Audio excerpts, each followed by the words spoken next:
తెలుగు రాష్ట్రాలకు మరో వరుణగండం పొంచి ఉన్నట్లు కనిపిస్తోంది. ప్రస్తుతం ఆగ్నేయ బంగాళాఖాతంలో కొనసాగుతున్న ఉపరితల ఆవర్తనం అల్పపీడనంగా మారే అవకాశం ఉందని భారత వాతావరణ కేంద్రం అంచనా వేసింది. నైరుతి బంగాళాఖాతంలో ఏర్పడిన అల్పపీడనం వాయువ్య దిశగా పయనించి డిసెంబర్ 12వ తేదీ నాటికి శ్రీలంక, తమిళనాడు తీరానికి చేరుతుందని ఐఎండీ వెల్లడించింది.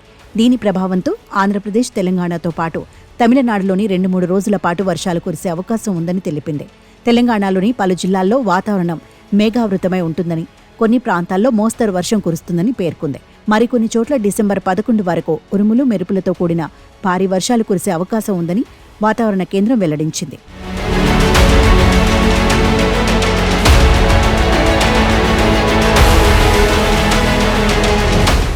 మరోవైపు అల్పపీడనం ప్రభావంతో ఆంధ్రప్రదేశ్లోని ఉత్తరాంధ్ర, కోస్తా జిల్లాలలో వర్షాలు పడే అవకాశం ఉందని అంచనా వేసింది. ముఖ్యంగా శ్రీకాకుళం, పార్వతీపురం మన్యం, అల్లూరి సీతారామరాజు, విశాఖపట్నం, అనకాపల్లి, కాకినాడ జిల్లాల్లో కొన్ని చోట్ల తేలికపాటి వర్షాలు పడే అవకాశం ఉందని వాతావరణ శాఖ అధికారులు వెల్లడించారు. మరోవైపు అల్పపీడన ప్రభావంతో తమిళనాడులోని దక్షిణ కోస్తా జిల్లాల్లో ఇప్పటికే వర్షాలు కురుస్తున్నాయి.